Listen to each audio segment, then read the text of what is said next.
Yeah, okay.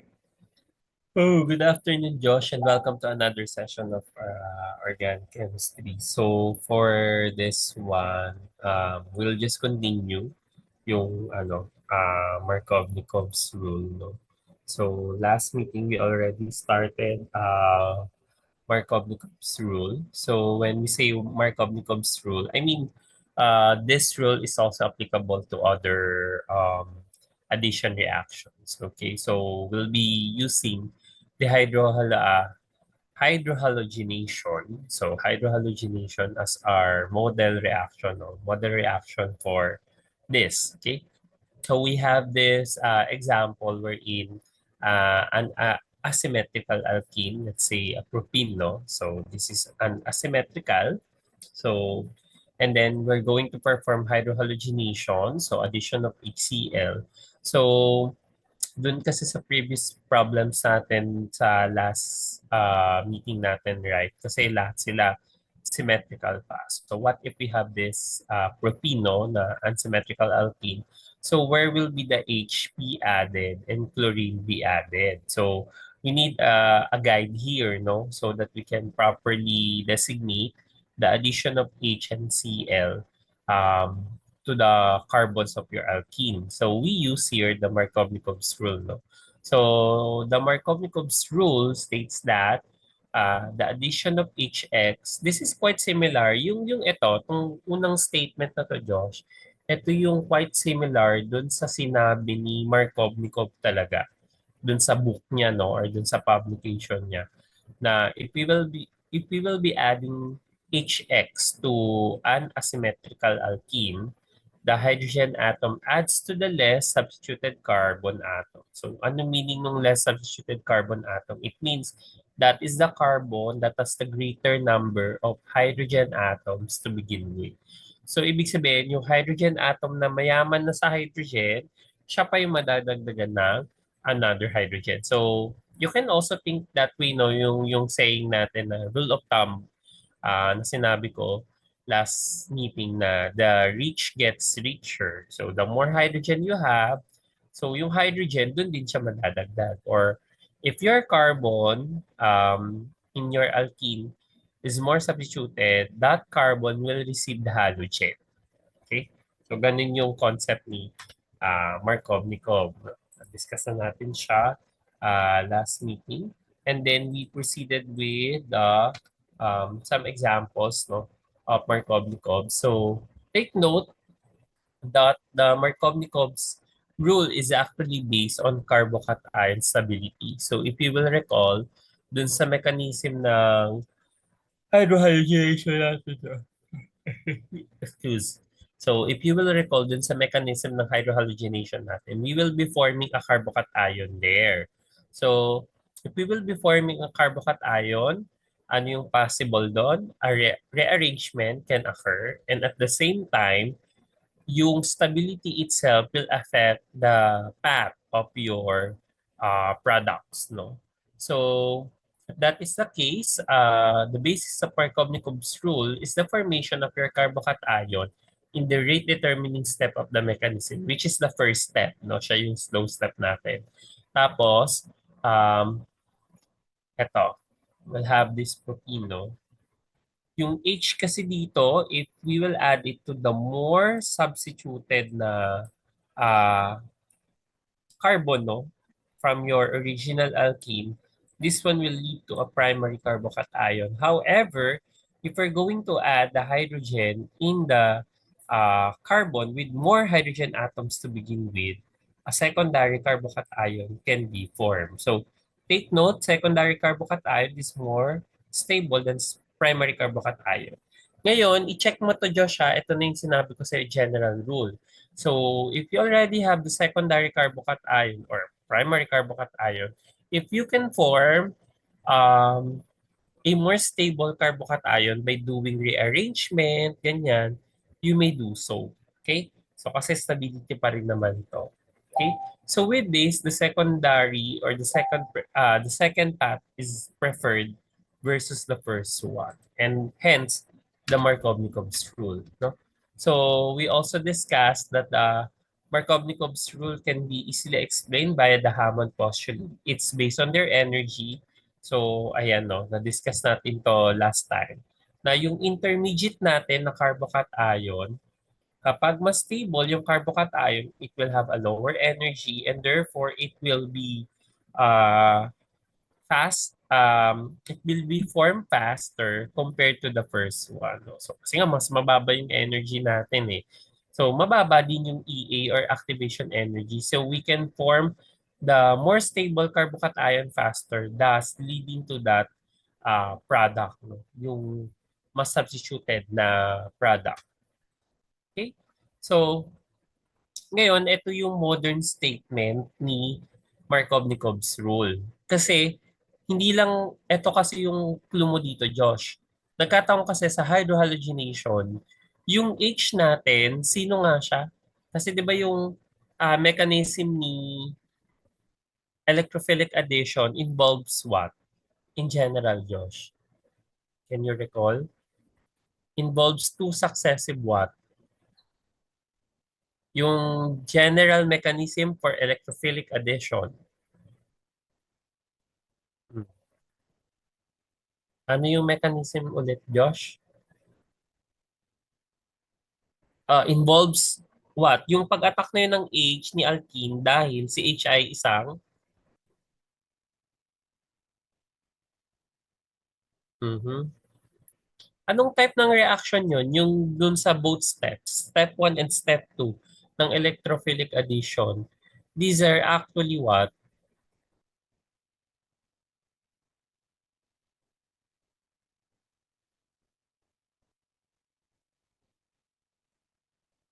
Yes, Josh. Tama yung sinabi mo, the alkene will attack the H because yung alkene ay isang nucleophile or we can call it as a what? Donating electron pair to another species. Yes, alkenes or substances in general that will donate electron pair to your electron acceptor. Yes, Josh, para at least we can move na sa next slide.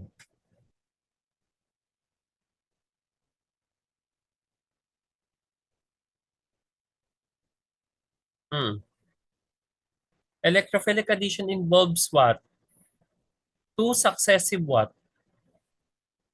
So yun yung ine-explain mo na yung mechanism mo.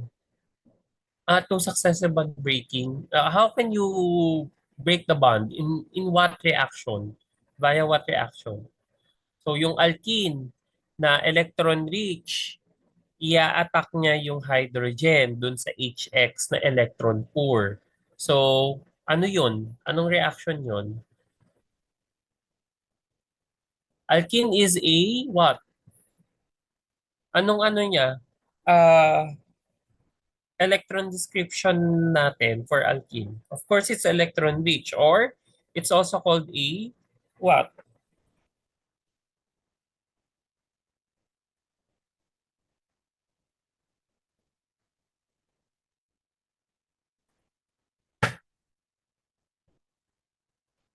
Yes, yung alkene natin ay ano, Josh?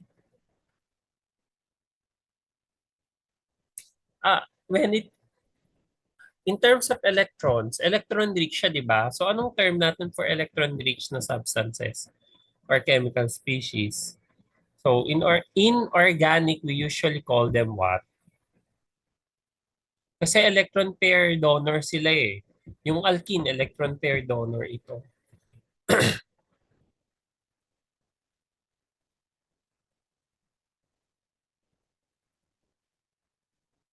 Josh.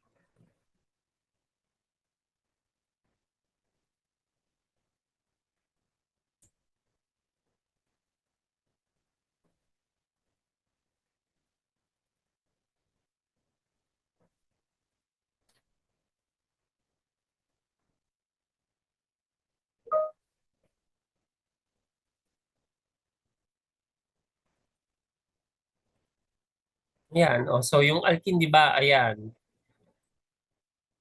Electron rich kasi siya eh. So, bakit? Ano bang tawag natin sa alkene? Electron rich. Nagdo-donate ng electron pair. Alkene is a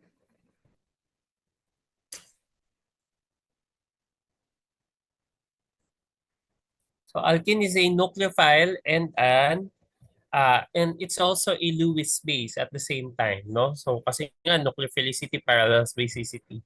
So ngayon, yung starting material natin na organic functionality, yung alkene, it's a nucleophile since it's electron rich. It will attack your hydrogen here dun sa HX mo in general or hydrogen na halide kasi yung H mo electrophile yan. And then the HBr or the HX will be broken, no? So this is an example of a Lewis acid-base reaction. So step one of your electrophilic addition is actually a Lewis acid-base reaction. In fact, yung step two is another Lewis acid-base reaction. So take note, Joshua, remember that the electrophilic addition is made up of two successive or consecutive Lewis acid-base reactions. Okay? So, yun yung mangyayari dito. If we're going to analyze the mechanism, so yung alkene mo na nucleophile or Lewis base, it will attack your electrophilic hydrogen atom in your hydrogen halide in general. So the HX bond will be broken. And then after the reaction, you'll form the carbocation already. Okay? So once you have the carbocation, that's your intermediate for the mechanism of electrophilic addition. You will also have your halide. So if you will notice here, your halide will have a full negative one charge or a full negative charge. It means this is electron rich already. So we form another set of nucleophile and electrophile. So nucleophile na ngayon, itong bromide for this specific example. Tapos electrophile naman ngayon itong secondary carbocation.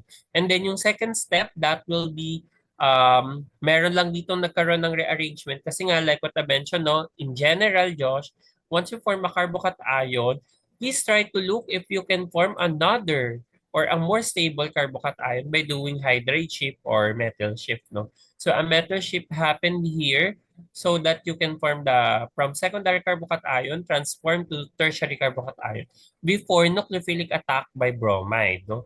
So once nagkaroon na ng nucleophilic attack by bromide, you now form a tertiary alkyl halide.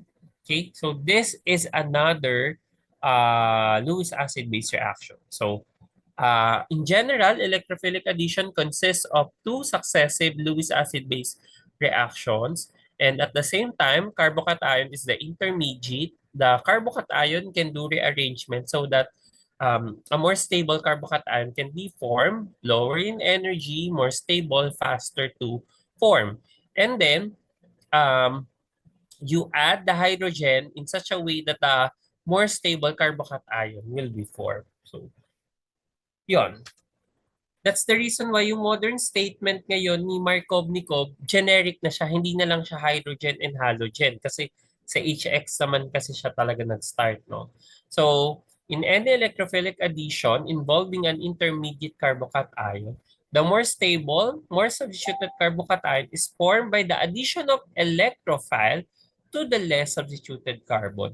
So, generic na siya. So, yung hydrogen daw, dun sa original statement ni Markovnikov, ma-add siya dun sa carbon na mas maraming hydrogen to begin with or carbon na mas less substituted.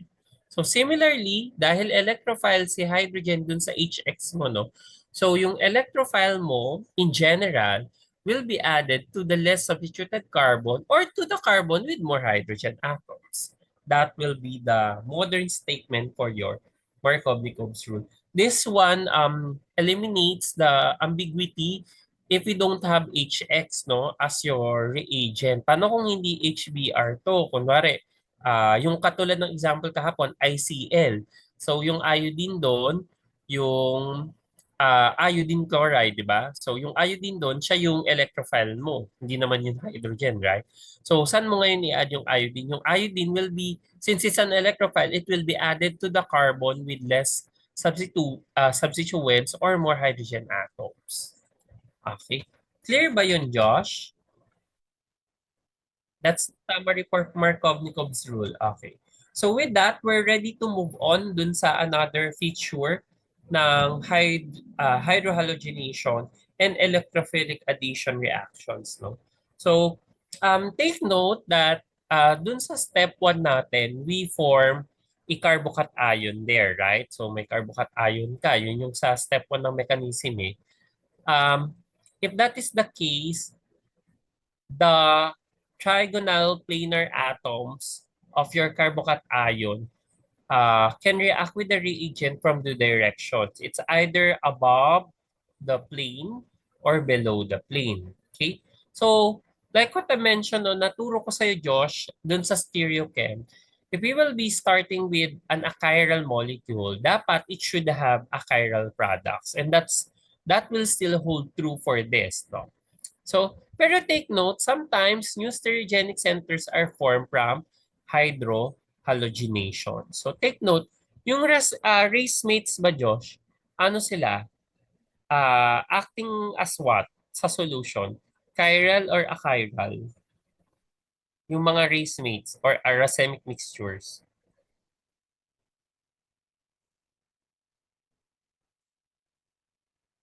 Yes, Josh?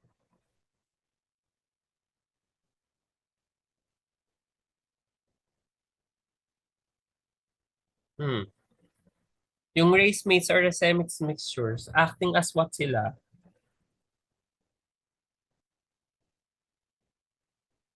Chiral or achiral? If you have a racemic mixture, Josh,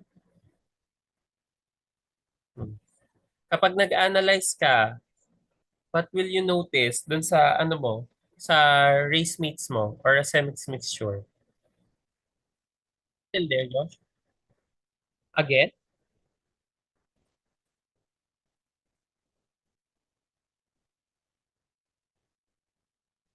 Hmm. If you have racemic mixture,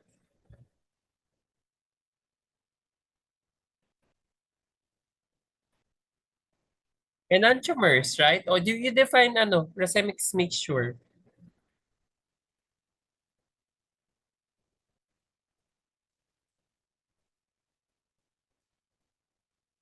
Yes, Josh, are you still there? Okay. You seem unresponsive.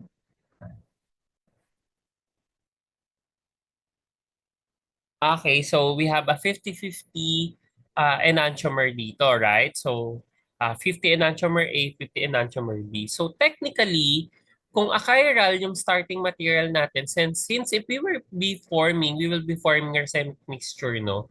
Um, we still have an achiral product. No? Achiral product pa rin naman siya. Pero if we analyze the product itself, it's racemic mixture. So we have the two equal concentrations of enantiomer A and enantiomer B. Okay? So this is true with the hydrohalogenation. So example for this, 2-ethyl-1-pentene. This is an achiral starting material. And then if you will have this HCl here, reacting dun sa 2-ethyl-1-pentene via electrophilic addition, we still follow Markovnikov's rule, no? So the hydrogen will be added dun sa CH2, magiging CH3 na ngayon. Tapos yung chlorine, mapupunta ngayon dun sa carbon na nasa kabilang end, no?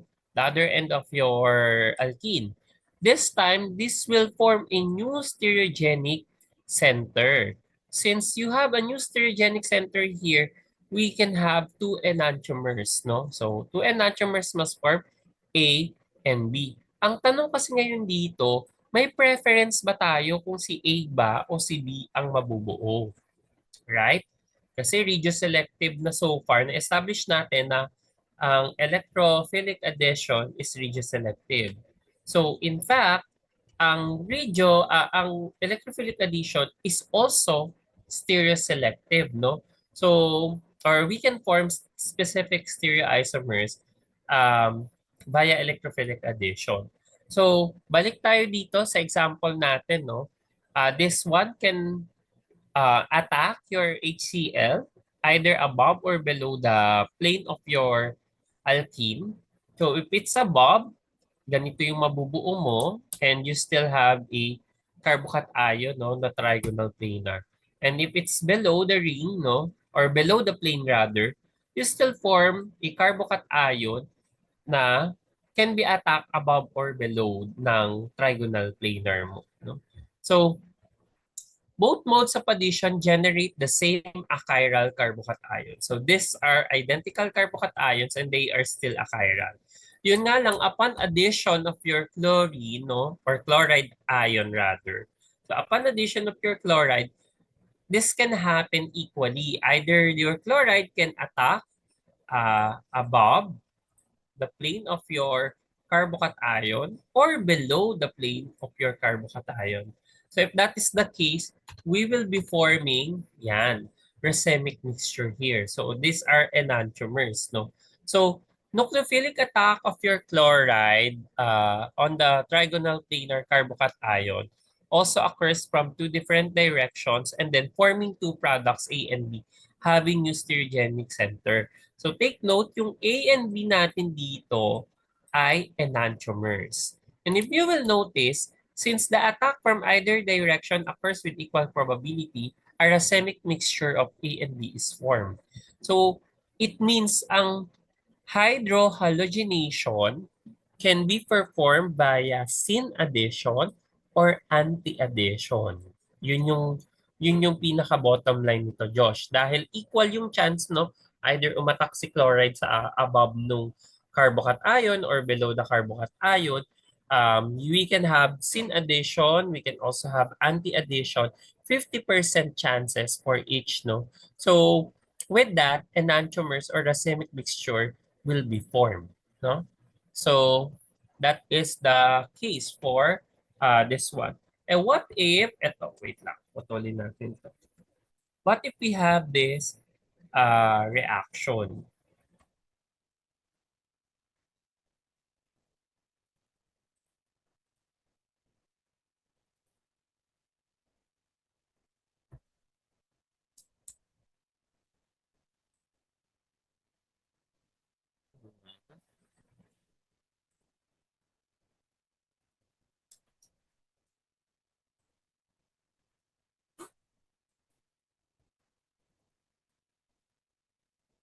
Ayan. Tapos,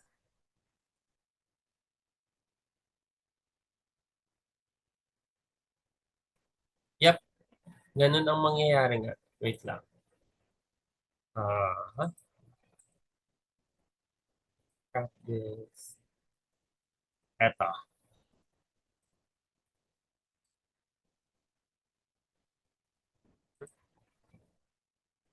there we go. Here. Ayan. So let's try to predict what if we have this kind of example. No? So we need to add HX to 1,2-dimethyl cyclohexene. So to form two new stereogenic centers. What will happen? Sige nga, try mo i-predict, Josh. Ano yung carbocation na ma-form dito?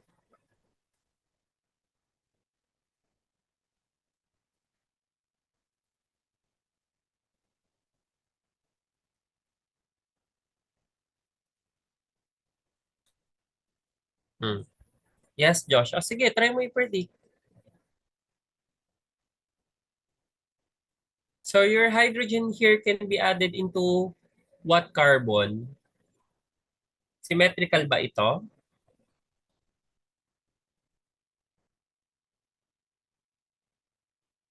Sige, i-add mo yung, gawin mo siyang carbocation. I-add mo yung hydrogen. Hindi, you do the, Hayward projection lang. Kahit okay na ako dyan sa naka-plane lang muna. Okay.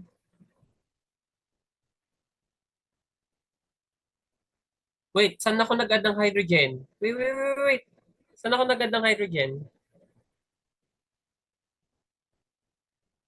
Okay, next. Anong orientation ng hydrogen ko dyan? Above the plane or below the plane? Ay, yun yung ano, yun yung tanong ko nga sa'yo. You show all the possibilities. You show the possibilities here. So above or below the ring.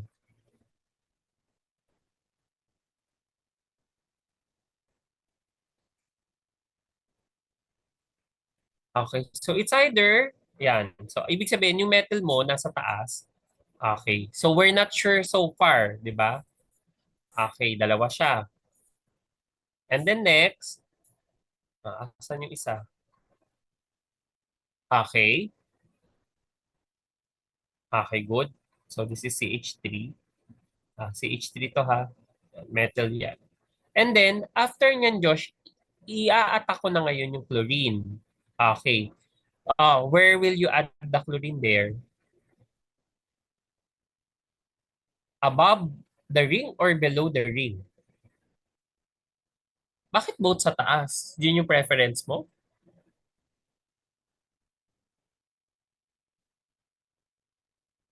Oy, hindi ah. It matters. Sige, tignan mo. Try mong i-above and below the ring. O, bawat ano, bawat addition.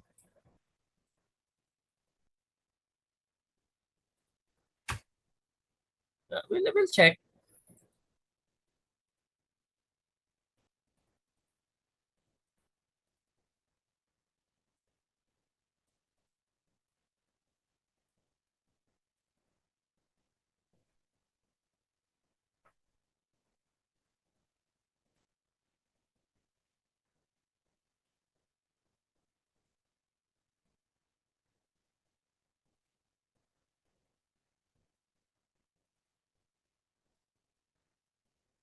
Okay, dyan.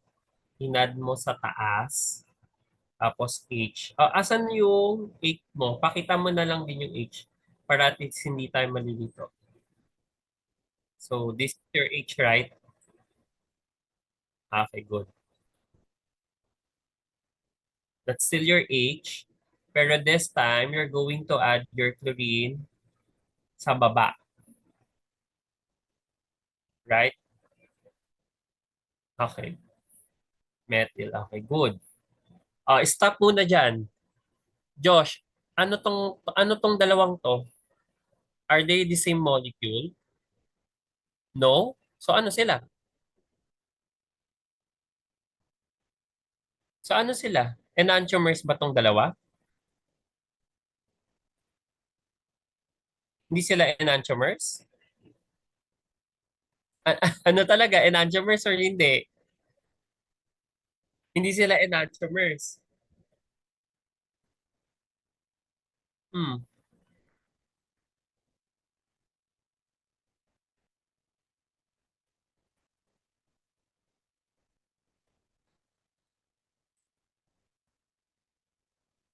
Mhm.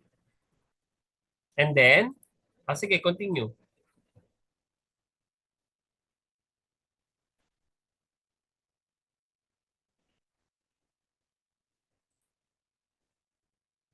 Mhm. Yeah, correct.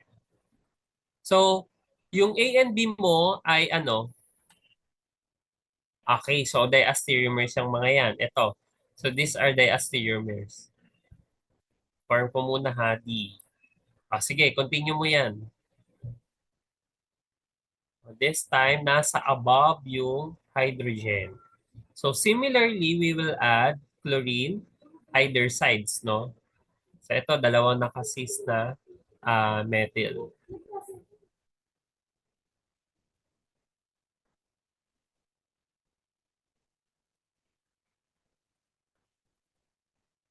So, what can you say about these two also? Okay, diastereomers. May enantiomers ba tayong nabuo dyan? If yes, identify mo gamit yung blue na arrows. Meron ba tayong nabuong enantiomers yan? Saan? I-pair mo lang din sila. Mhm. Okay, good. Ayan. 'Di ba? So, it means we form four stereoisomers out from this reaction. So take note ito yung sinasabi ko sa iyo na achiral talaga yung starting material mo kasi this is highly symmetrical eh. Pero if an electrophilic addition will happen via addition of HCl, we can produce four stereoisomers wherein dalawa dyan, two pairs of diastereomers, hindi pala two pairs no kasi pwede ding ito at saka yung dito, tama ba to? Yes. So we have several pairs of diastereomers and two pairs of enantiomers. Yun yung sure natin, no? So if that is the case, Josh, what can you say about the chirality of everything? Kunwari, dun sa na-produce mong solution when you perform that in the laboratory. Let's say in real laboratory, if you're going to perform that electrophilic addition, kapag mineasure mo yung optical activity, anong mapapansin mo?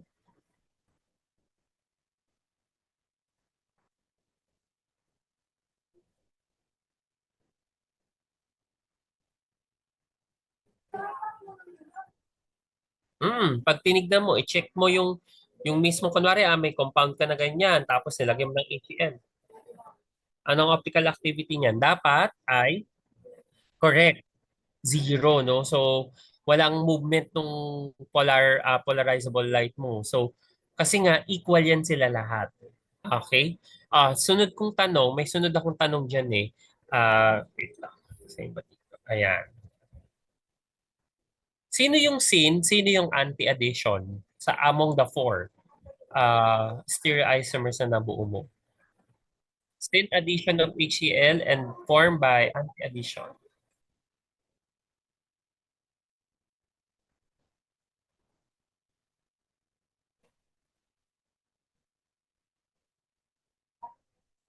Okay, sin addition, correct. Anti-addition. Perfect. Di ba? So, ayan din yon. Yung nasa likod, yung lumitaw dyan sa likod, yan yung mismo dinisplay lang natin. So, kung above or below the plane, ganyan. So, take note, we will have compounds that are enantiomers. So, two pairs yan ng enantiomers. Then the rest are diastereomers, no? Yung pairs, yung possible pairing will be diastereomers. Okay? So, with that, no, we're actually good or done with the foundation of hydrohalogenation. And in fact, we're done with the foundation of electrophilic addition. So ginamit lang naman natin yung hydrohalogenation as our main reaction model. No? So take note, the mechanism of electrophilic addition of hydrogen halides to alkenes involves mechanism two steps. Rate determining steps forms a carbocation. This will be your intermediate. So rearrangement of your carbocation can occur. You follow here Markovnikov's rule for regioselectivity. So because we prefer one stereoisomer over the other, no, or one isomer over the other. So regioselective siya. So in unsymmetrical alkenes, the H bonds to the less substituted carbon atom to form the more stable carbocation, or in a general term, the electrophile adds to the carbon with less substituents, no? Or more hydrogen atoms. Yun yung generic term natin. Dapat yung electrophile mo, kung sino man yung reagent mo, yung electrophile dyan, ma-add siya dun sa mas less substituted na carbon.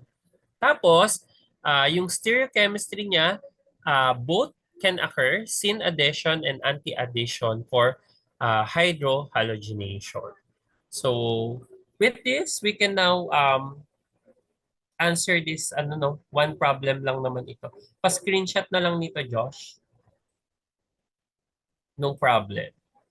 So again for stereochemistry, both syn and anti-addition can occur. We're good for number 1, Josh. Na-screenshot na natin. Okay. Okay, okay na I'll stop sharing and then I'm going to share our whiteboard. Ay, Josh, nag-remind si, sino nga ito? si Zoom na malapit na mag-end yung meeting. Rejoin ka lang ha. So, I think less than a minute na lang to. Less than 2 minutes rather. So, we can, ayan, papaste na lang agad, Josh, para before we ended, nandito na yung problem.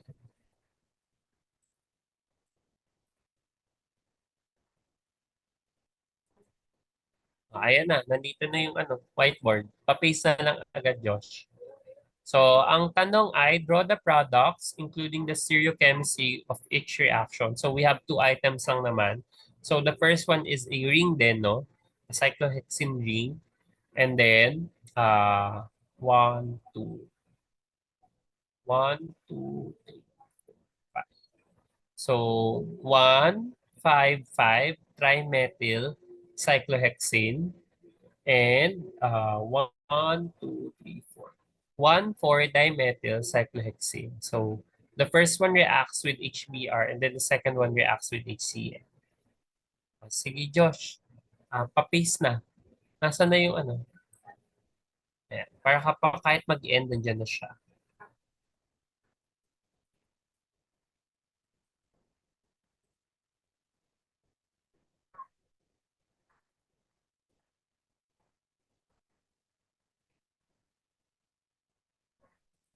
Okay. You may now start.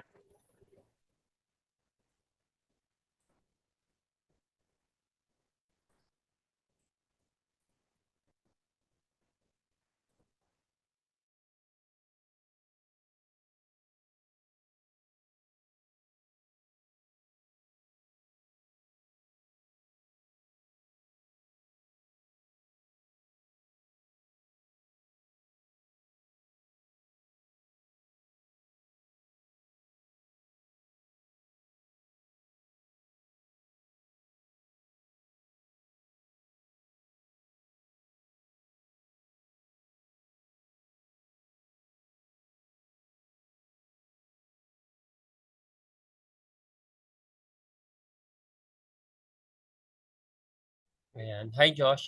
The board is loading. Nandun naman na yung problem. Kuha lang ako ng water, Josh. Pero you may now start. Tulungan kita sa A and then sa B, you need to do that alone. Pwede mo lang simulan yung A.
Hello, hello, hello.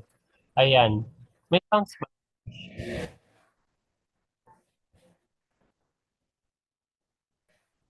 Okay. Sige, I'll turn my video off. Tatry ko ulit na may headset.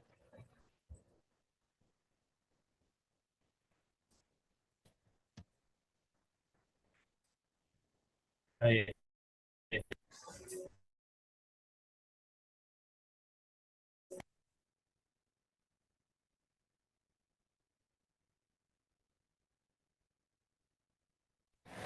Hello, hello, hello. Ayan. Ito. Meron akong sounds, Josh. Rinig ba? Okay, good. Alam ko kanina salita na ako ng salita. Wala kasi yung signal na parang ano, na may nare-receive siyang audio. So, it should be microphone array dapat sa setup. So, for 1B, so like what I mentioned, no, drawing ko lang yung sa 1A kung ano yung mechanism, yung intermediate na makikita natin, no, or will be forming an intermediate like this. So, regardless naman, since hindi naman series center yung hydrogen, yung carbon, kung saan na yung hydrogen, so it doesn't matter, no. So, we'll end up having this product lang, no, products above na nasulat mo. How about for 1B, Josh? Okay, correct. So, nandiyan yung ano mo dapat, ano ang tawag siya?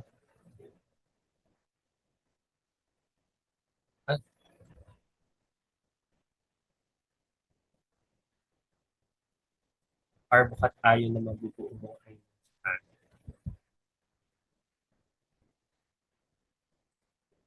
okay. Tapos,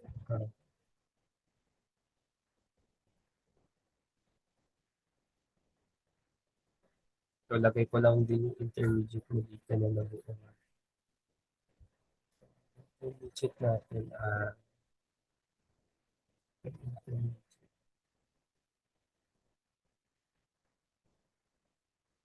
dalawa ulit, no? Either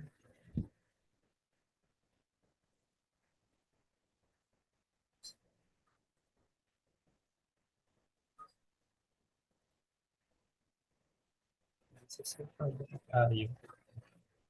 Either nadagdag yung hydrogen above or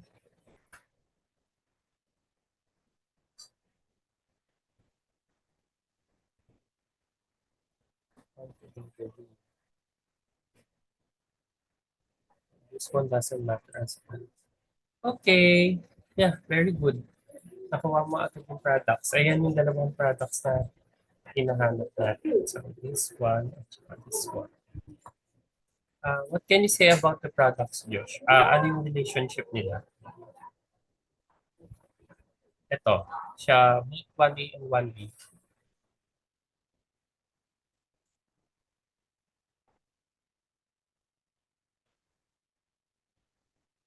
Diastereomer sila. Anong stereoisomer sila? Pero anong okay. So dapat mga enantiomers yung mga yan. So enantiomers. And racemic yan sila sa mismong solution natin. Okay? So I'm going to stop sharing and then proceed to our next topic. So ang next topic natin ay another reaction model for electrophilic addition, and that will be hydration. Okay?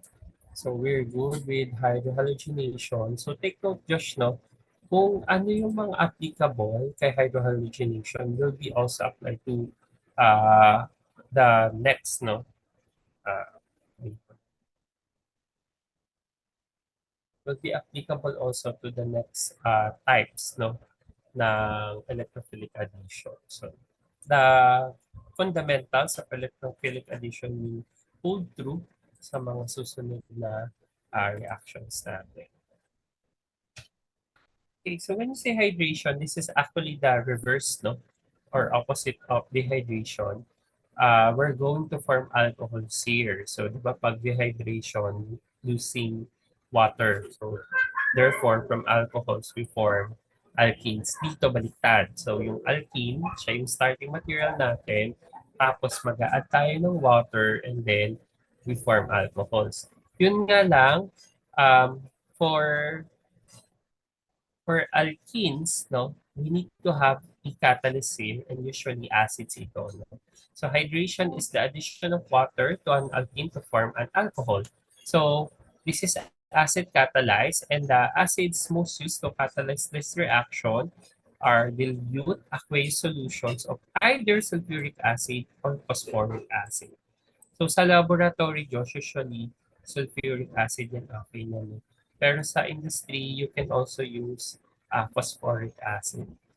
So this is the general reaction for hydration. So you have an alkene here, the pi bond will be broken, and then the HOH bond will be broken. So take note that your electrophile here is very similar dun kay HX. Yung electrophile mo dito ay si H, yung isang H ni water, tapos yung OH itself, yung water will be partially negative. That will be your hydroxy group later on. And then sulfuric acid as your catalyst and then form an alcohol. So question, Josh, saan ma-add yung OH? Paano kapag asymmetrical alkene or unsymmetrical alkene such as this? Ayan. Saan nadagdag yung OH mo? Sunod din ba yung Markovnikovs dito? Did we form the Markovnikov products? Yes, Josh?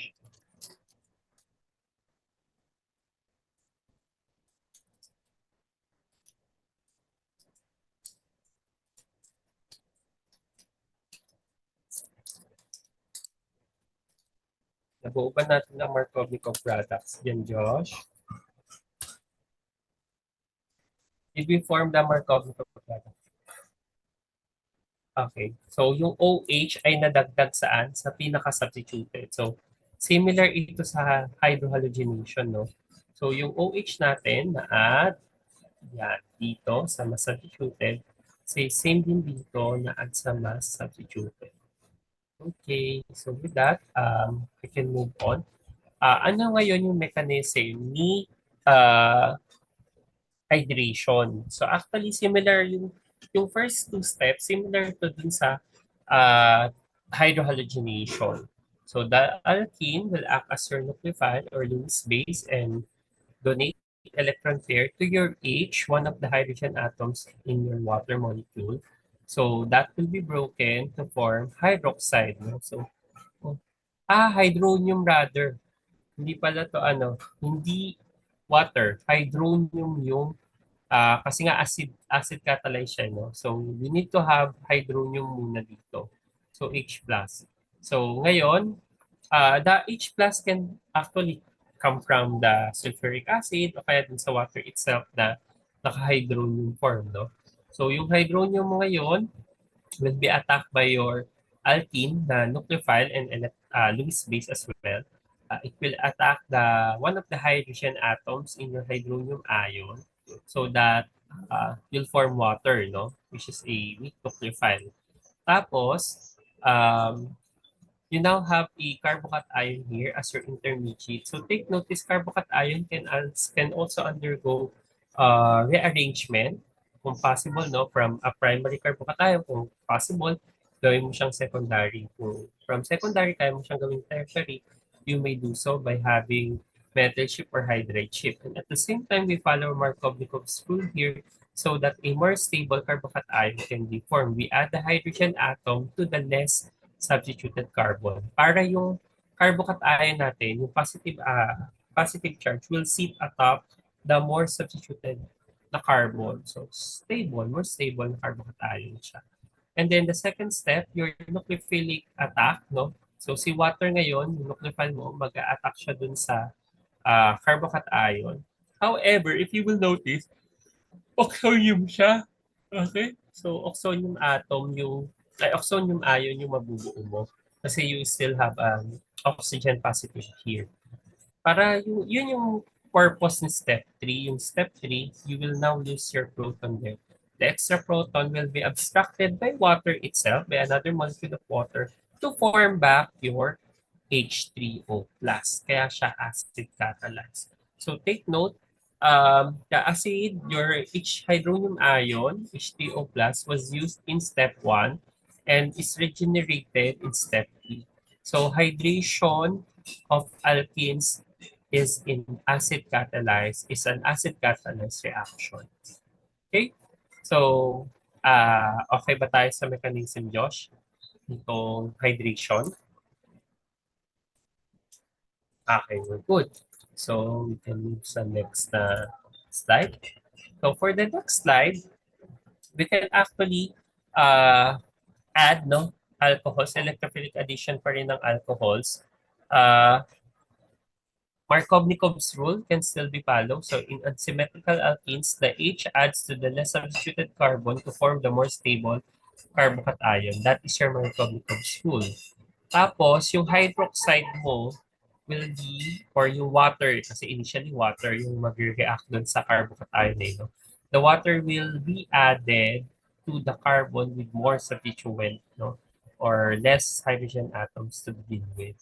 So, similarly, dahil kamukha niyo yung hydrohalogenation when it comes to mechanism, the addition of hydrogen and hydroxide groups occur occurs in both syn and anti-fashion. So, ibig sabihin nun, Josh, syn and anti-addition can also happen. The same time, carbocation rearrangements can also occur. So, alcohols, ngayon, What if hindi water yung kasama ng sulfuric acid?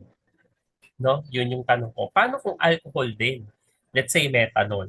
So if we will have a methanol and sulfuric acid, so instead of water, we can actually react it with your alkenes. So alcohols add to alkenes, forming ethers. This time, ethers will be formed, no? By the same mechanism. So example, addition of CH3OH to methylpropene forms third methyl ether or MTBE, a high octane fuel derivative or fuel additive rather. So, ayan ngayon yung general reactor niya. Okay, excuse me. Pakita natin, Josh, yung mechanism. Sige. Ah, then, para mas sanay tayo sa mechanism ng hydration.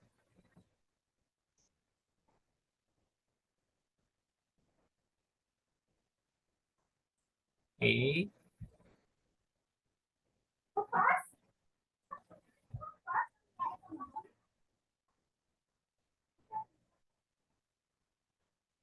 O, sweet lang ha, John ko lang, Josh. Sa ko pa.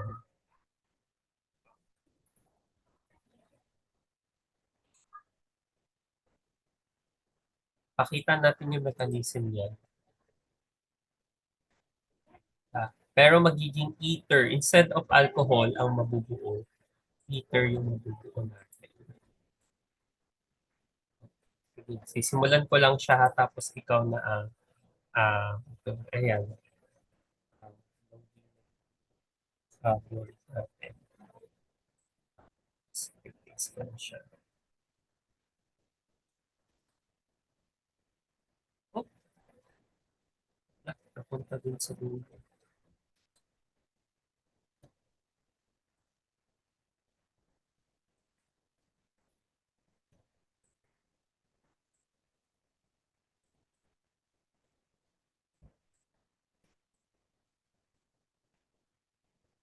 Ayan.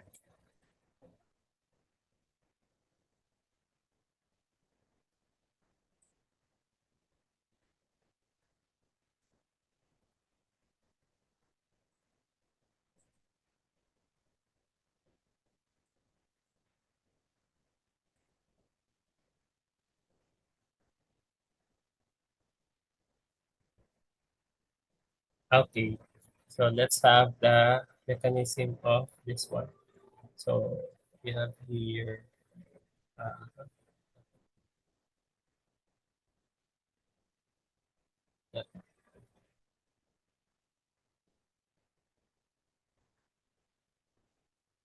okay. So sino yung ano natin, Josh? Nucleophile, of course, yung alkene. So, i-attack niya to. And then, bigay dito. Or mali ito. Ano yung mali dito, Josh?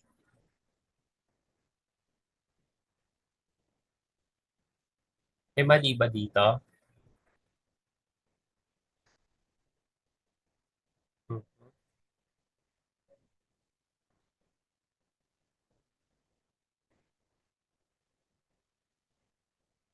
Etoxide. Oo, correct, no? So, dapat, gamitin muna natin, yun yung una, no? Gagamitin muna natin yung mismong acid natin. Kasi i-ready dapat natin yung methanol as acidified methanol dapat siya. So, we have here CH3OH plus H2SO4 forming your CH3OH2 then plus. Clear? So, ganyan siya dapat. Double bond. Tsaka natin siya i-react.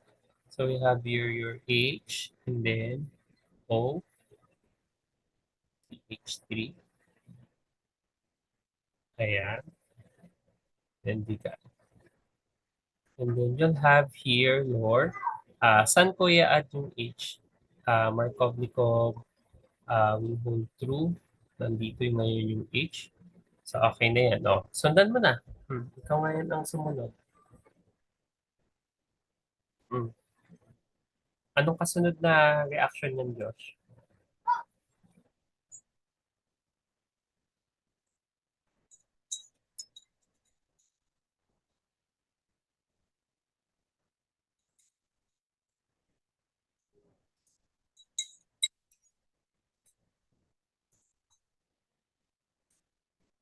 Ang end dapat natin ay third butyl methyl ether. Okay, si methanol na siya. Correct, tama yan. Methanol ang kasunod. Mhm. Tapos, ano kasunod?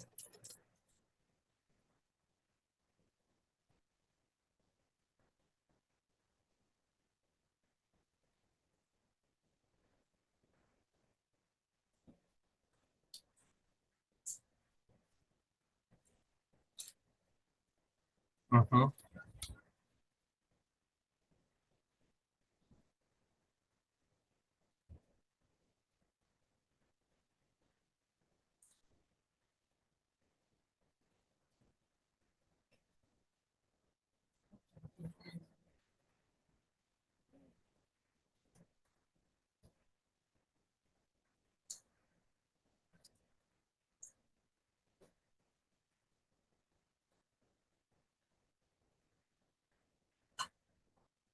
Okay.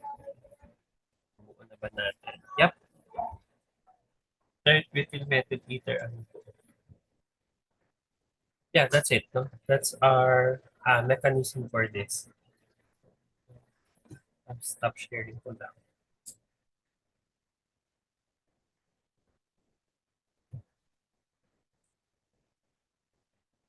Let's go back to our presentation.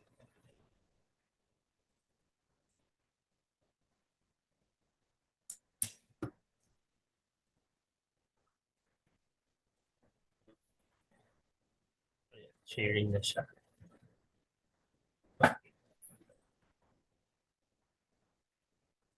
So, yun yung ano ha. Take note nyo siya, if you will have alcohols or water, dapat may kasama siyang acid, sulfuric acid or phosphoric acid will do. Pero actually, Joshua, paano kung sulfuric acid alone lang yung meron ka? So can it react with your alkene? In fact, yes.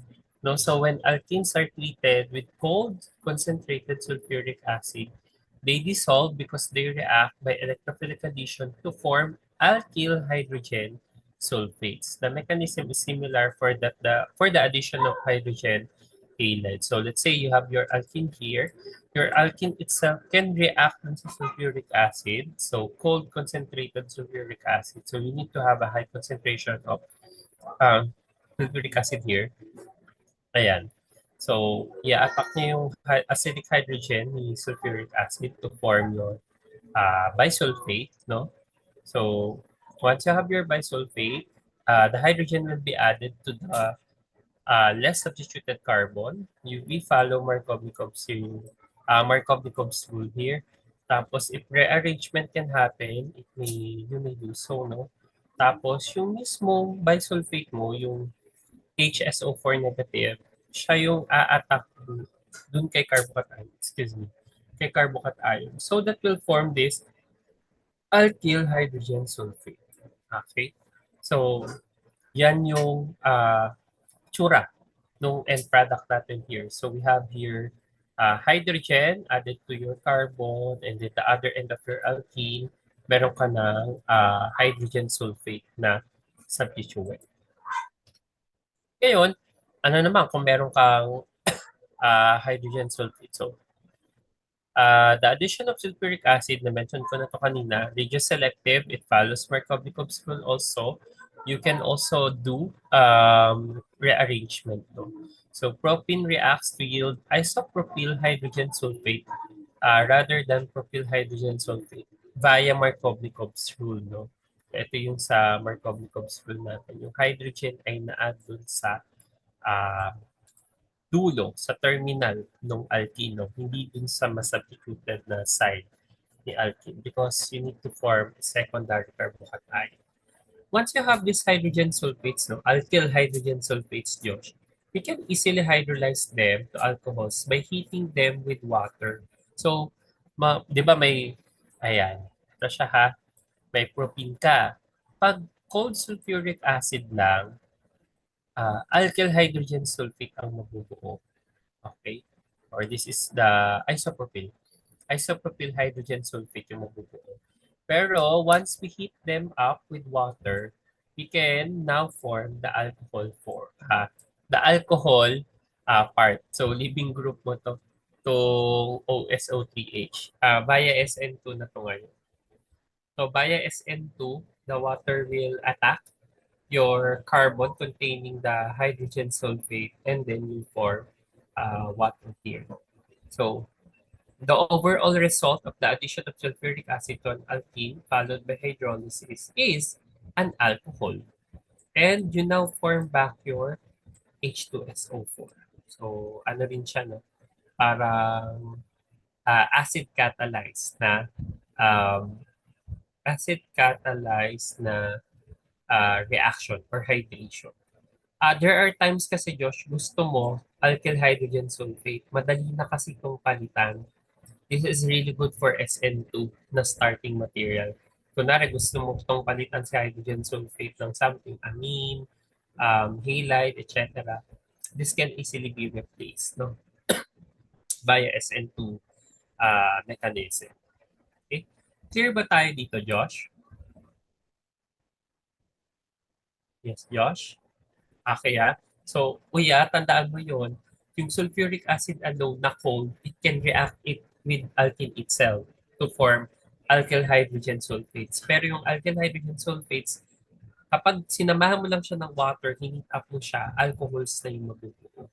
So, via SN2 mechanism or substitution mechanism, no? Nucleophilic substitution. Mare-replace lang yung bisulfate natin, you regain the sulfuric acid and at the same time, alcohol ang mabubuo natin. So with that, I think we're ready with the problems regarding hydration.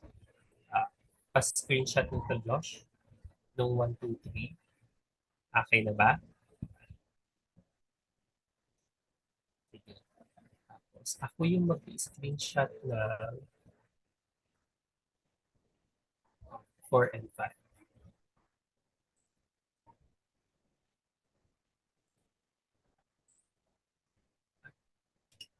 Ayan.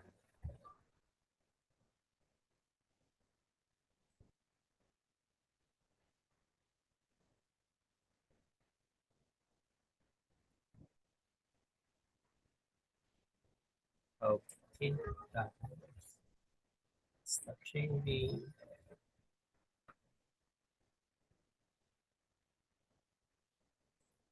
Share ko yung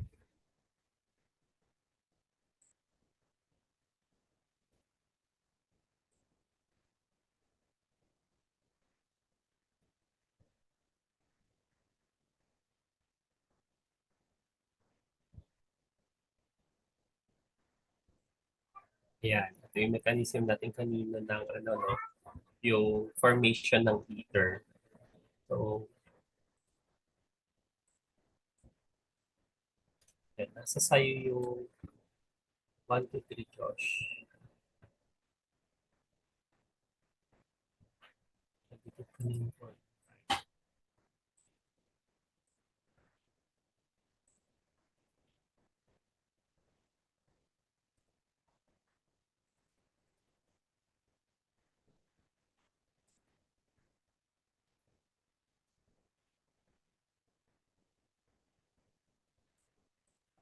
Ayan, okay na.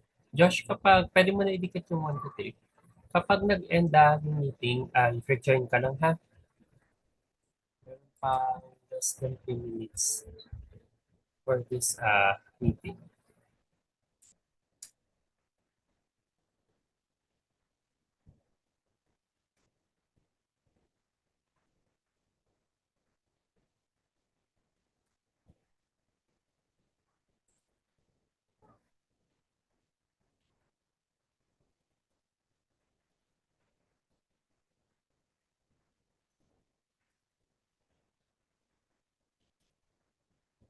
Okay, I'll go. Let's start with number 1.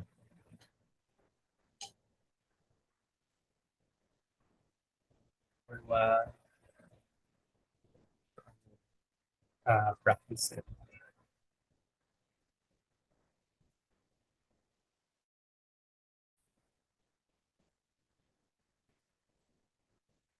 So for number one, what two alkenes give rise to each alcohol as the major product of acid catalyzed hydration?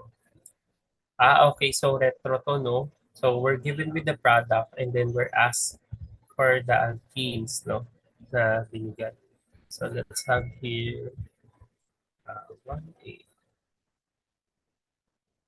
So for 1A, gawin ko lang siya na skeleton. So 1, 2, 5, 7, 8.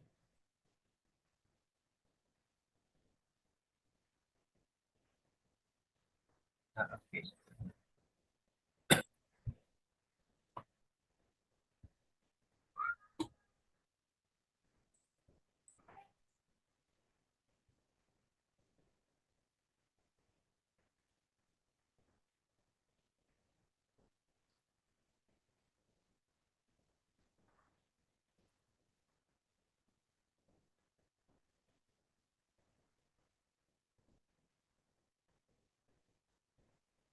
Hmm.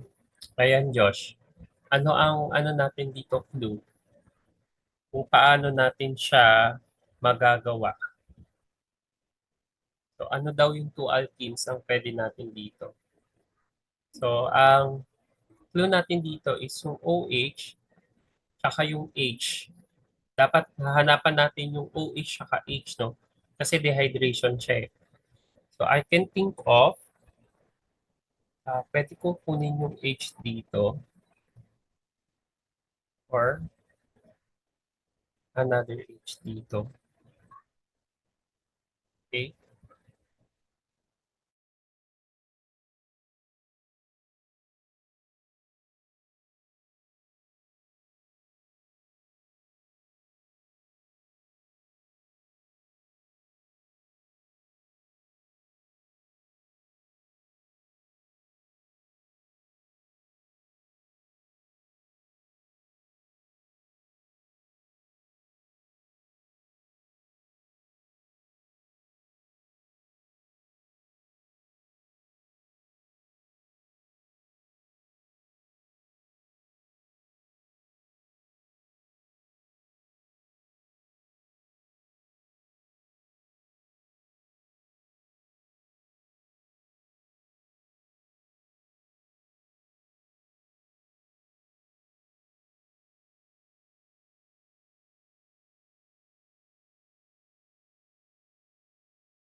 Hi, Josh. Can you hear me?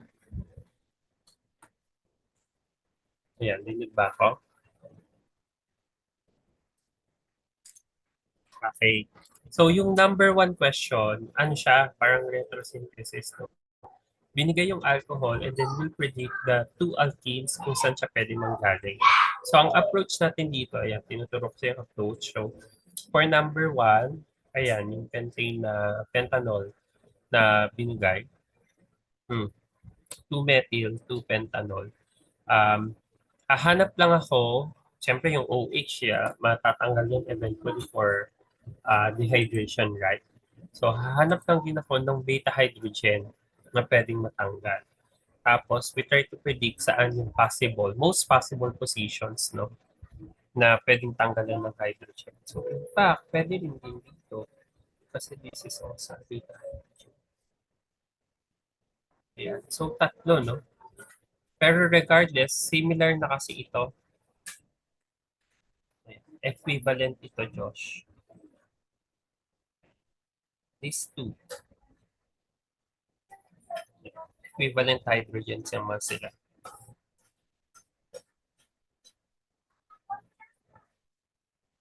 So, saan sila pwedeng uh, alkenes na manggaling? Via H2SO4, H2O, H2SO4, H2O, H2SO4. So, pwede sila manggaling kay alkene na ganito. Yung pinaka-obvious ito, yung nasa internal, nasa carbon number 2 and 3. So, 1, 2, nandito. Tapos may method. Yan. So, another thing is terminal, right? So, pwedeng nandito siya. 1, ito, ayan.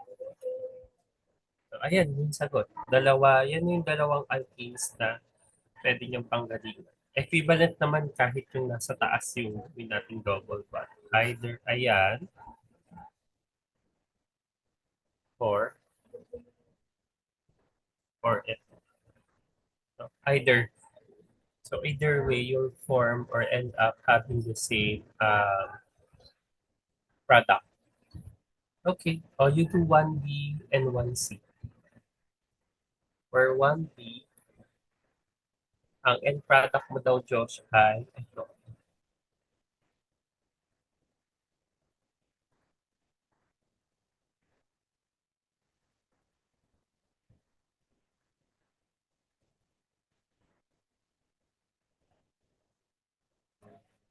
Ito, tinawag kita sa baba. May ano na siya, H2O, H2SO4. Ayan, i-ready ko na sa baba, Josh.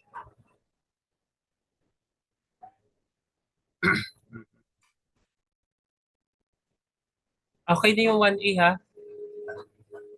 Nasa 1B na tayo, Josh.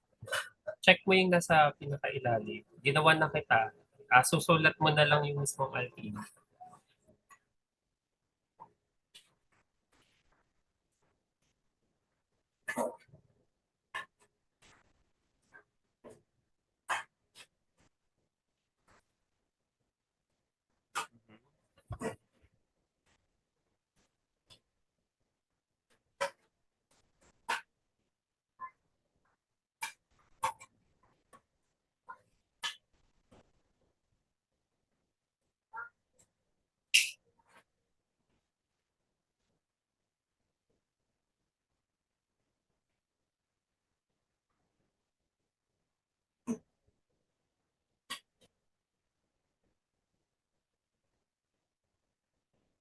Okay, very good.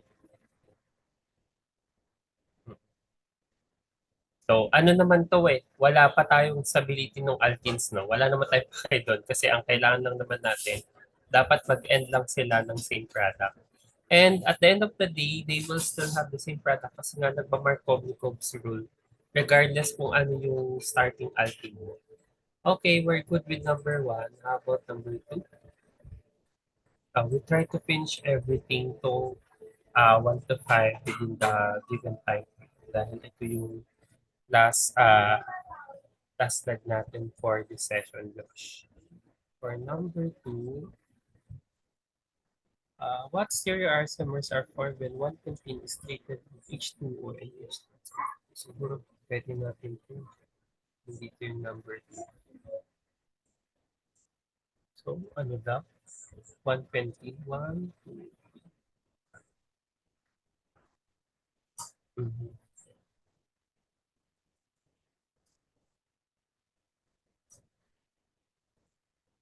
Ayan, Josh. Ano daw ang mabubuo? Stereoisomers ang need natin. Okay. Ginawa na kita sa baba.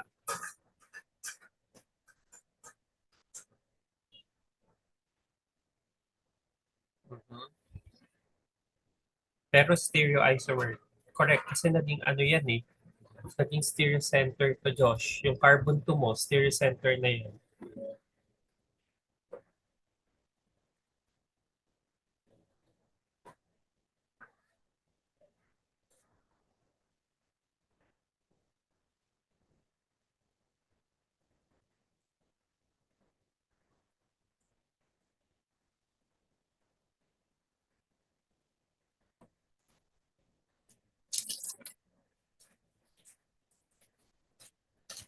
Okay.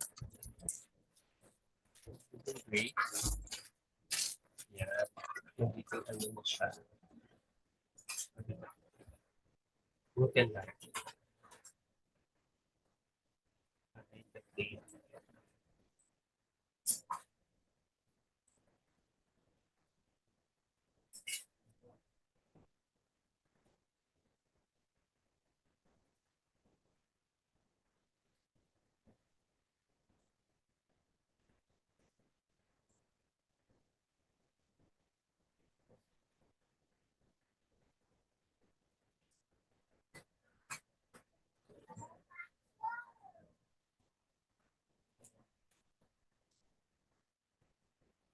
Okay, and then, okay na yan. Number 3 na tayo. So for number 3 daw, in one, yeah, that's correct. Yan na yun. Ito lang yung hinahanap ko. Yan. So, okay. In one industrial synthesis of ethanol, ethene is first dissolved in 95% sulfuric acid. In the second step, water is added and the mixture is heated. Outline the reactions involved. Ikaw na to, Josh. Madali lang naman to eh. So, for number 3, you just need to show the reaction scheme.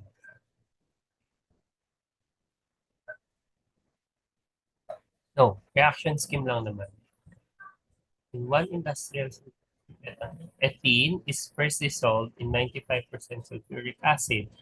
Tapos may second step, water is added and the mixture is heated. Outline the reactions involved. Take note magkahiwalay ito. Separate reactions sila. So meron kang intermediate product dyan. Okay. Dinisolve na muna sa 95% sulfuric acid. I'm assuming here 95% na cold yan. So, lagyan ko na lang, dagdagan ko siya. So, 95%. 95% na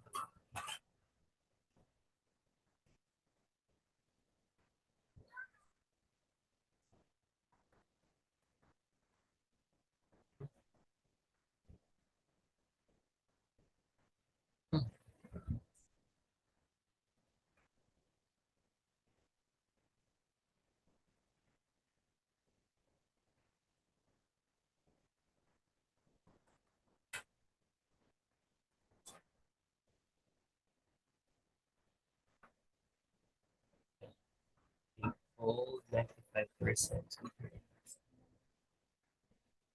Cold lang siya. Sige, palagay ko.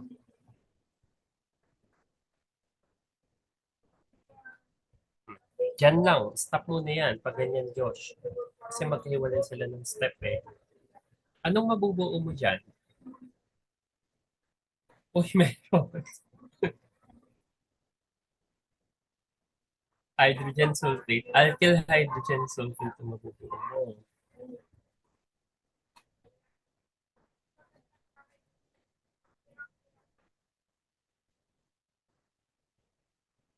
Pantay naman yan sa either side. Wala ka ng double bond. Unethyl hydrogen sulfate will be 4. Oh, wala. Hindi carbocation. As in product yan, Josh. Kasi industrial to eh. Hindi yan. Nakadikit yung hydrogen sulfate mo. Oo. Ay, hindi ka nakikinig kanina. Di ba sabi ko, kapag cold sulfuric acid, a-attach yung hydrogen sulfate mo dun sa mismo ah, structure mo. O, asan yung hydrogen? Pakita mo na lang. O, ayan na, ipapakita ko na. So, ibat mo dito yung isang hydrogen sulfuric acid. Tapos, ayan, init up mo siya with water. Okay, good. Tsaka ngayon niya ma-hydrolyze. Ano na mabubuo? Matatanggal lang yung bisulfate, yung hydrogen sulfate. Magiging ano? Ano yan? Anong mechanism mo?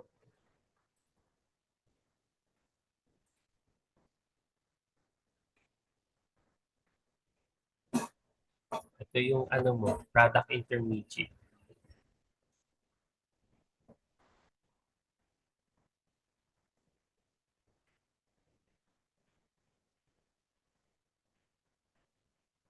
Okay, very good.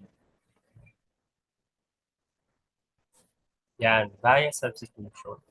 Usually SN2 to.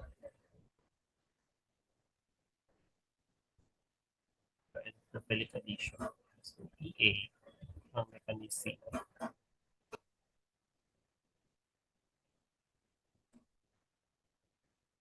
OH then H. I-abstract na lang yan ni bisulfate.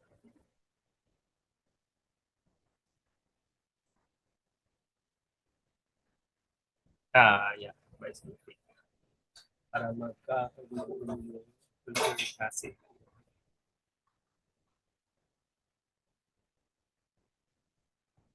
Okay. Yeah, this is our ideal product. Yung industrial ethanol. So, we started with ethene. This is how we produce no? One way, no? Ethanol. From ethene, dinagdagan ng cold sulfuric acid so that we can have a product intermediate na ethyl hydrogen sulfate. Tapos, heat up lang natin with water via SN2 will form ethanol. Okay, number 4. About number 4. Using the reaction above, what general conditions would you use to ensure a good yield of the product? Oh, interesting pong tanong na to.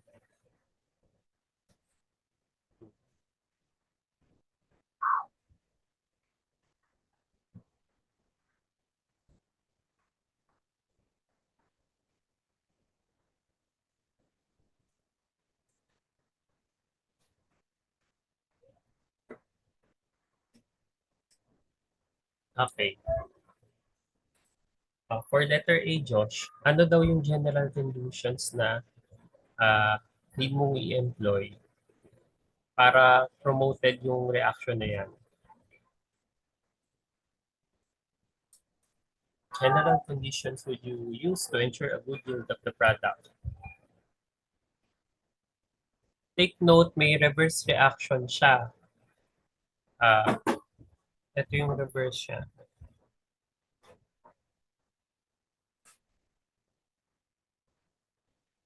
Dehydration, di ba? Pero ano ang kailangan natin pag nagde-dehydrate?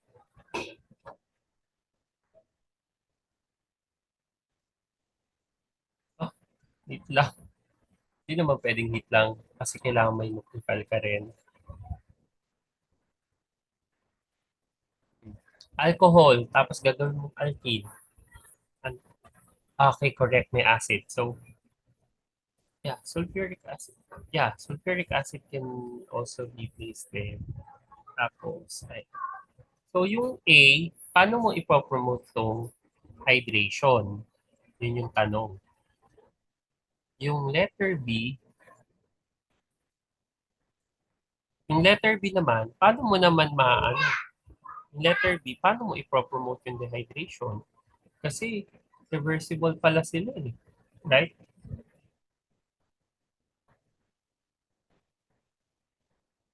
Sige, ilagay mo. Kung ano yung mga ways mo para maano dyan. Ito, hydration and dehydration.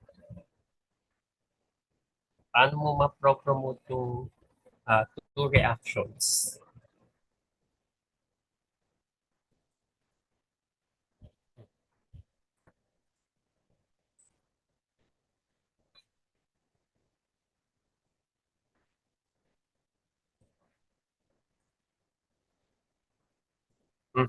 That's correct. One way yan. Damihan mo yung tubig kasi i-promote niya talaga, no? Para siyang ano, move to the right, no? Parang equilibrium.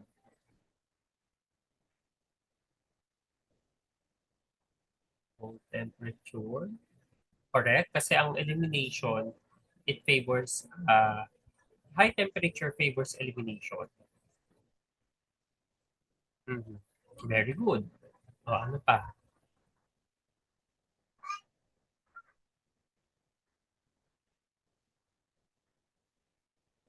Correct. Oo, dilute lang siya. Di ba? Oo, yun nga yung sinabi ko sa iyo, di ba? Ang ano siya, hydration, especially in industrial scale, we just add dilute aqueous solutions of sulfuric acid and phosphoric acid. How about sa dehydration, ano naman? You keep it as, ibig sabihin, kung walang masyadong tubig, ano meaning na Josh? We use, very good, we use concentrated sulfuric acid. Now we're talking about chemistry in industry. Okay, keep it up. Sa laboratory din naman magagamit mo to. Ganyan din naman yung strategy. Again, anong isolation? Oo, pwede din yun kung kaya mo. Katulad yan, hindi. Pwede rin yung yung sa letter A, yung sa hydration mo, keep removing cyclohexanol dun sa system.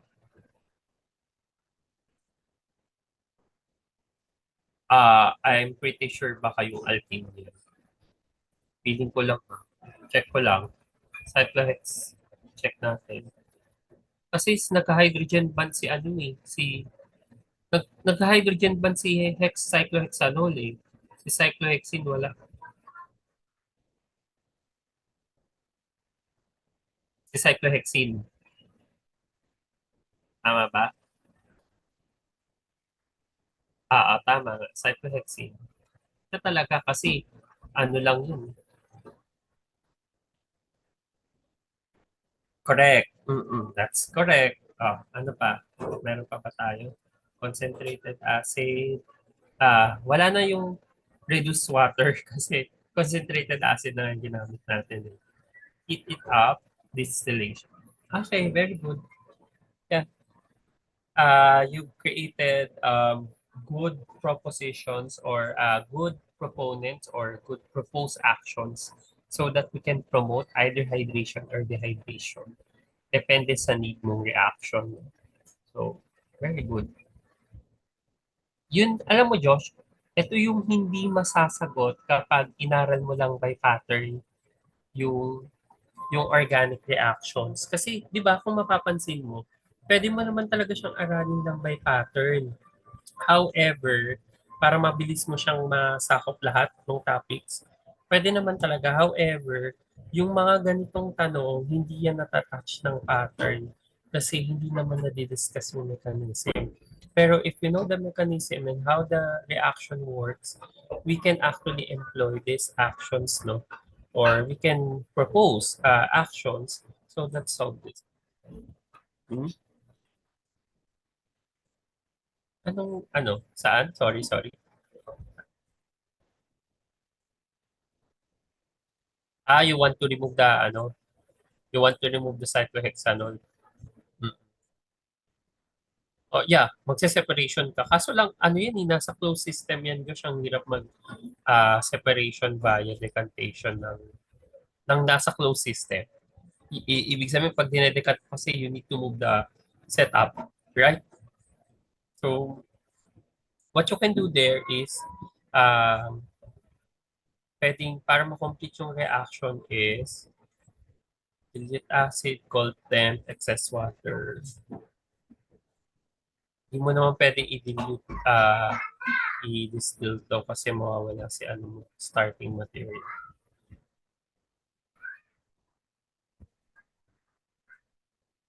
Mukhang ayan na yung pinaka. Pero for sure meron yan kapag actually ginagawa mo siya. You'll see minor details kapag nasa lab ka talaga. Okay, anyways, for number 5, we need to propose a mechanism for this. So, pangit yung protein. Protein yan eh. Ayan. Catalytic H2. So, ah, parang na ano na natin to. Hindi iyan ang ibibigay ko. Papagawin ko yung number 5 na siya. Eh, kamukha mo siya. Ha? True. Let's make it more, uh, little bit complicated.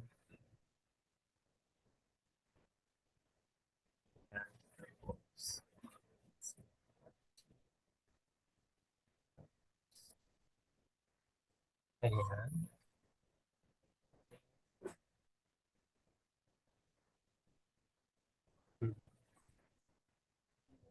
Ayan. Tapos, catalytic H2. Sige nga, predict mo to. Hmm. Go. Predict the product and show the mechanism.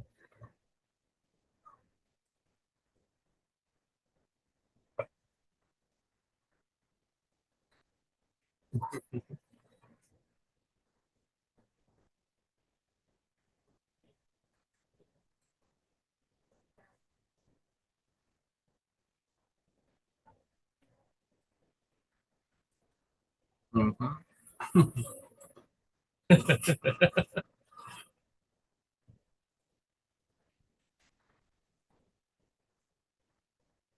Mhm.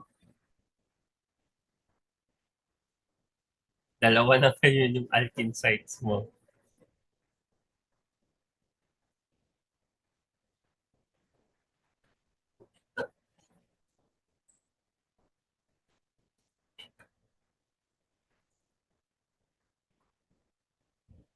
If you will have more possible products, no? Several possible products. Pakita mo, Josh.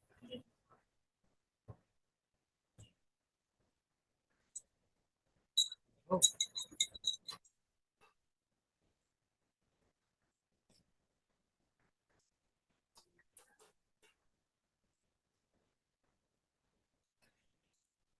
DH2SO4. Ang una mo dyan, i-acidify mo sa methanol.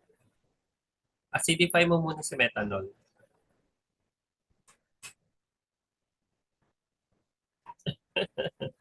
O, go. Sige.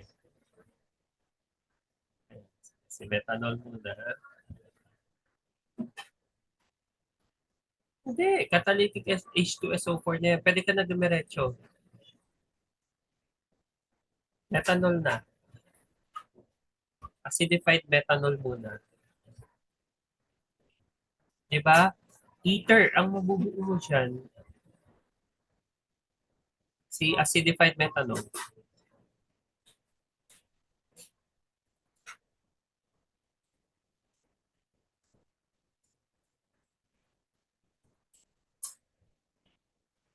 So let's assume 1 mole lang ni methanol yung binigay. Yun yung parang iaano ko, gagawin natin.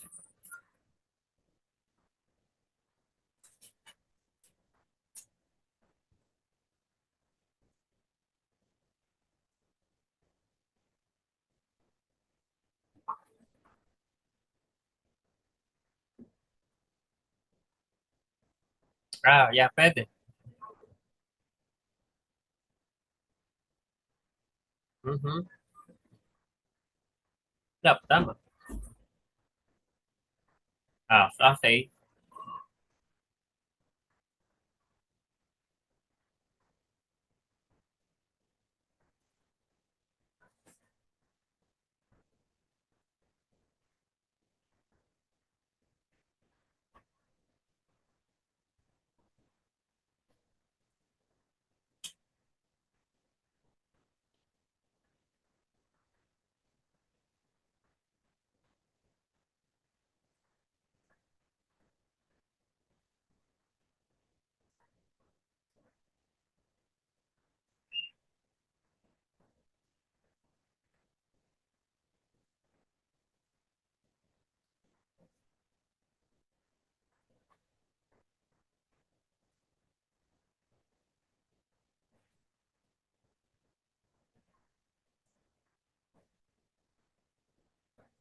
Mhm.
Okay, you will form there the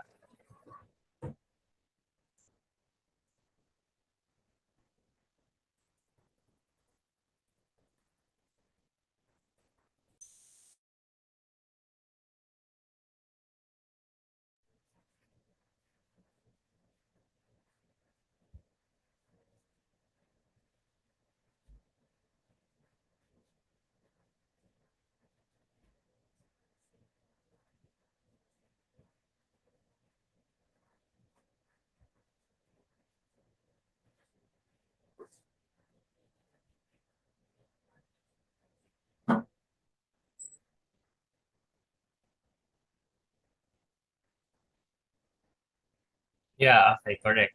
Ether. How about your allylic carbocation?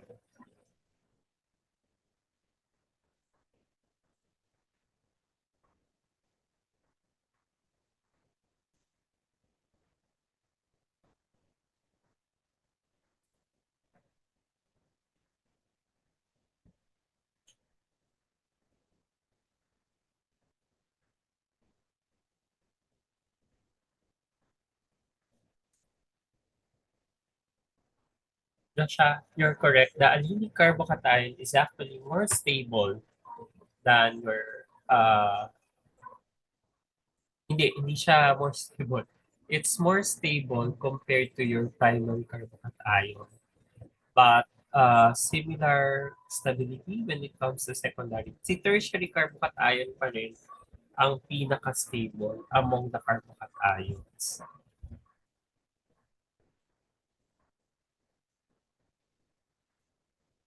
So relative ang ano nila, stability.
Okay, how about the allylic carbocation, Josh? Mm-mm.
Okay.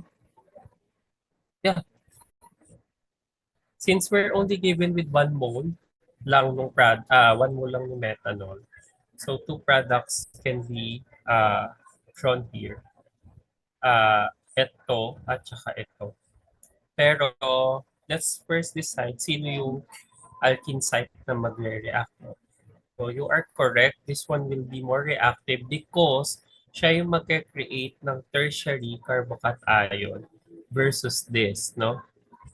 Yeah. So hindi siya yung mabubuo, no? Kung meron man na magre-react yan, Josh, trace lang siya. Okay? So at the same time, you will have more you if that alkene site, no, yung na internal alkene react, you'll have two products here, yung allylic at saka itong naka quaternary na, no, na carbon dun sa dulo. So parang ang tanong ko ngayon dito, Josh, sino ang magiging major product dito sa dalawa? What do you think? Hmm. What do you think? Which one is the major product? This one or this one? Hmm. Sino ang major between the two? Ito ay nagawa ko lang naman na tanong, so we can assume what? Yung tertiary. However, ito alilik ito, right? From alilik carbocation to eh. Ito from tertiary. Ito from tertiary. I'll be assuming, feeling ko nga alilik to, Josh. Feeling ko lang ha, as our major. Pero ano to, baka 60-40, ganon. 55-45, mga ganun siya. Legit, naiisip ko, 60-40, 55-45. Kasi alam mo kung ano yung advantage ni Alili. Ang ano niya, ang less ng steric hindrance dun sa reactive site. Tapos stabilize pa siya ng ano, ng resonance. Unlike this, yeah, yung tertiary carbocation mo, stable naman yung tertiary carbocation. However, ang crowded na nito kasi itong ethynyl na group dito, malaki na siya eh, CH2. Steric hindrance wise ay hirap siya dun kay sa pag-accept sa incoming na methyl group, methoxy group mo. I'm not really sure about this then. Pero ang feeling ko, ang anemic yung magiging major. This is a very good na tanong. Pero not so, ano to, not so uh, different when it comes to yield. No? So, ay. Pero I might be wrong, Josh, ha? I might be wrong. Baka pwedeng tama ka rin na yung tertiary product natin yung ano, sagot. Wednesday tayo ulit mag-minute, Josh. 1 minute na lang pala. Thank you so much, Josh. At least natapos natin yung hydration today. Okay, I'll meet you on Wednesday. We'll continue siguro ito muna. Organic muna. Or I think we can restart again or resume okay. Okay? Na-intriga din ako sa binigay kong tanong. So, I'm thinking kung ano magiging major product. Yung alilik ba o yung nanggaling sa tertiary